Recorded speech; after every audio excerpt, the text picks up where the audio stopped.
all of us, most of us, Yes, sure. are either employers or employees. And so we have a role to play in, or rather we will be impacted by this conversation. Yeah, for sure. We want to talk about the productivity of employees, and with us today is Simon Kamau. He's a certified human resource practitioner, and he's also the executive director of OptiPro Limited. Allow us to bring him to you shortly. And you can also follow this conversation online at Hope FM Live across social media. Hope, that is Twitter or X, and Facebook and YouTube as well. Share the link with as many people as you can, and also drop your comments and questions, the way. Yeah. If you're wondering about your own productivity as an employee, or the productivity of your employees, if you are an employer, then this is the time to ask those questions. Allow us to bring him so that he can introduce himself. Good morning, Simon. Good morning. Thank you very much. Good to have you. Pleasure. If you can move just a bit more closer to your microphone. Thank you. Great. Okay, tell us a little about yourself and this practice of human resource. I'm excited to being here. All right. We thank God for the opportunity in life. My name is Simon Kamau. I'm a human resource practitioner by training and practice. For about 15 years, thereabout, I've been into this craft. My experience spans in a multifaceted environment. In that I've been actually had an opportunity to come in and impact on organizations in various industries, be it telecommunication, service industry, manufacturing industry, processing and production, etc., etc. All right. So really, I'm grateful for this particular opportunity once more, and we look forward to educating and interacting with Hope FM listeners wherever they are on this particular topic. Amazing. It's good that you said you have worked with, multifaceted organizations. So what have you seen in the, in the industry, if I should call it so?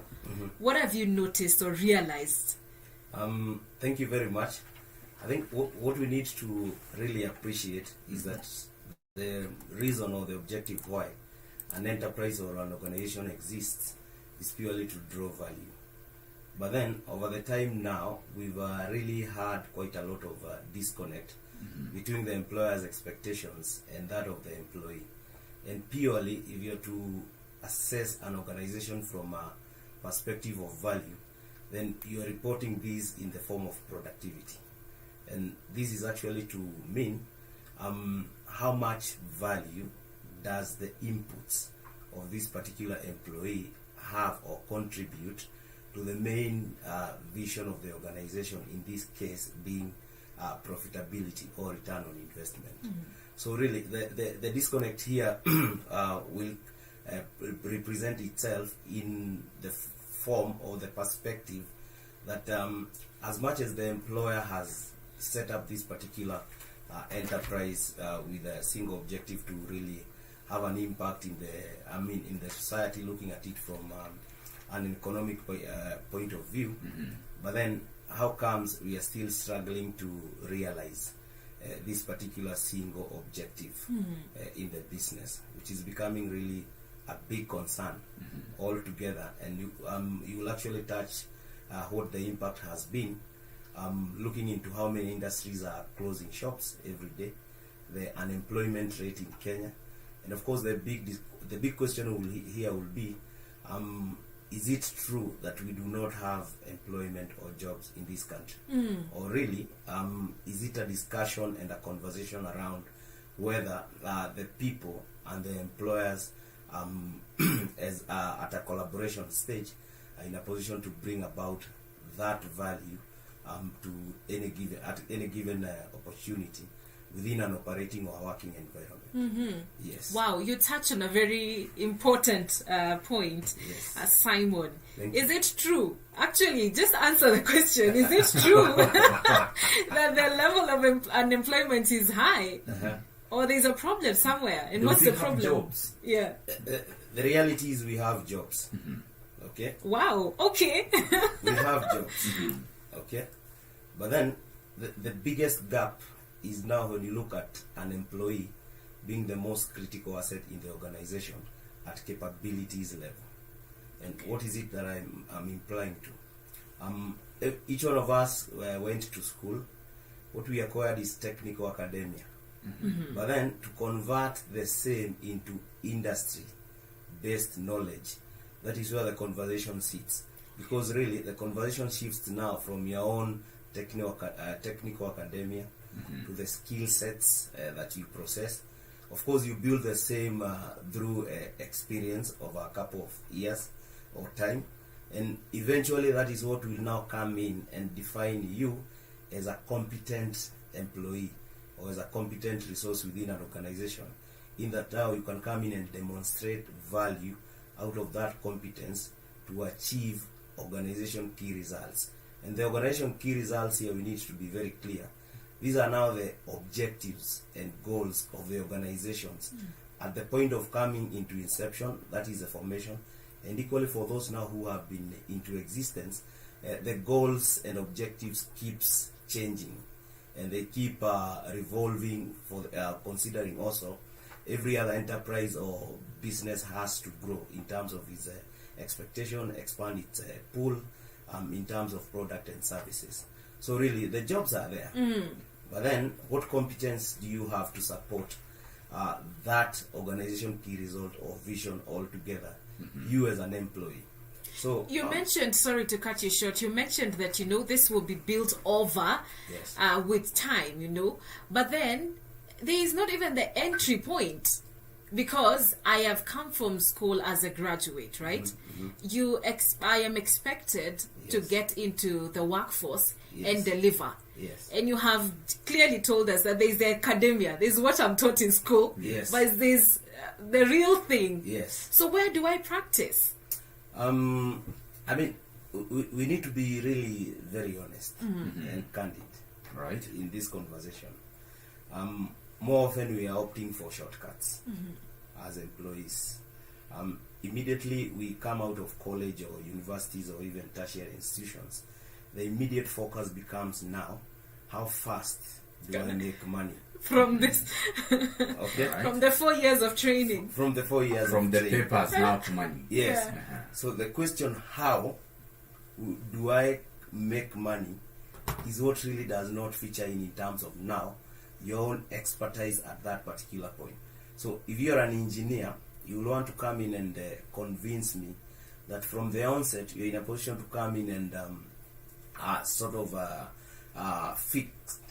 carry out a certain scope within an engineering field. If you look at it now from the perspective, let's say, for example, of fiber designs and planning, right from the university, you want to come and imagine that you can come in and design a particular network without you necessarily going through that vigorous process of trainings. And if you look at it now in terms of the expectations, you're not really coming in to kind of apply that what you picked in school end to end.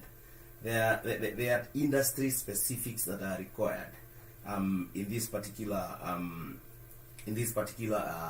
responsibility. Right. For example, if you look at it now from a specific requirement, you would talk of a connect master. This is where you come in and upload your own designs and you pass over to the client. The client has to go through approve.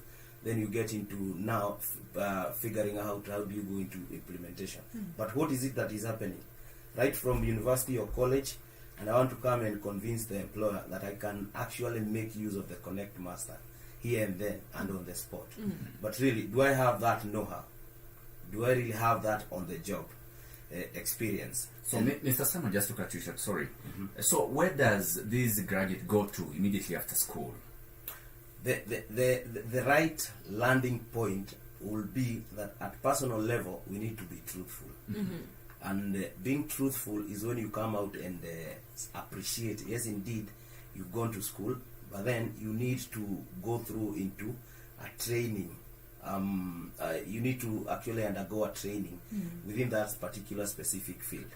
Then going through that particular training, of course, there is now the focus point in that you're in a position now to come in and convert between what you learned in class and that what the industry requires. So we need not to jump the process.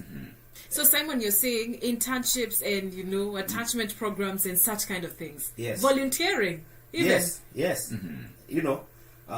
you'll be surprised. People are given these opportunities to come out and learn and also demonstrate that indeed they can bring about value in an organization.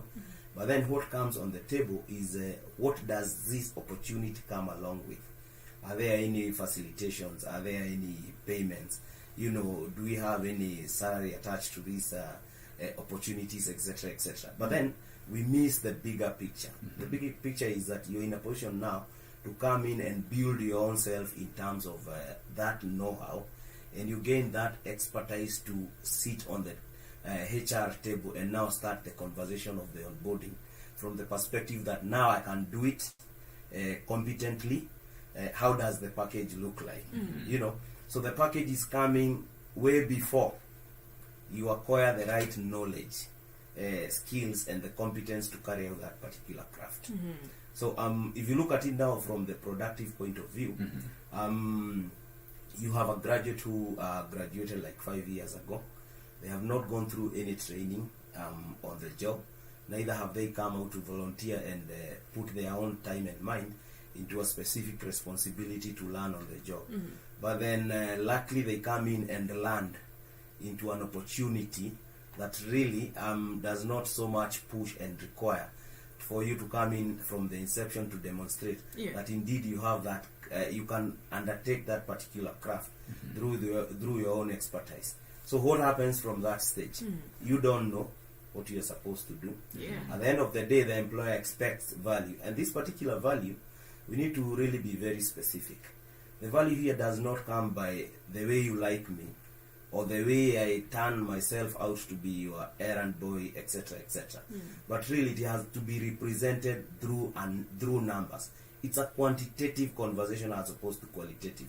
So, if you look at productivity conversation, both formal and informal, we need to appreciate the bottom line of every other enterprise or business is profits.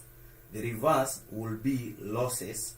If you're not in losses, you'll either go under liquidation, receiverships. You might be lucky to really be merged or acquired by your own competitors, etc., etc. But really, was that the main vision of this particular enterprise?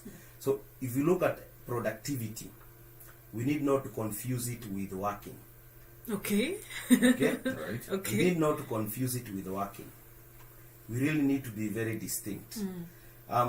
Working can actually be analyzed and reported by how many man hours you put across a certain task Correct. or role. Right. But then the value is what now transitions To productivity. to product is actually now what is a byproduct of being productive. Okay. So if you are to look at it now from a profit and loss perspective, at what point do we start drawing value? A profit and loss in terms of its own structure. Number one, at the top you have the revenue. The revenue will come in by way of us selling goods, products, services. You could also come in and have intellect, like the media. You have a lot of it. So how much income are you generating from that particular transaction or sales? Okay. Then from the revenue, you move in now downward to the cost of goods. Okay, these are the direct inputs, the raw material. And now when you move now to productivity, you have now the direct labor that contributes to that service or product. So if you're now to look at it now downward, you'll now be picking your own revenue, you less that cost of goods, you arrive now at the gross profit.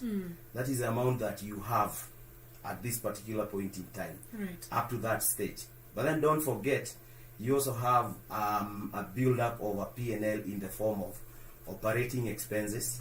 Okay, the operating expenses will now come in and now factor in the indirect, electricity, indirect labor, and indirect labor in any organization or institution will now be coming in from that support team, which comes in to support the operations, etc., etc. All right. So, Simon, you mentioned that this is earlier. You mentioned that it's a global issue. It's Yes. a global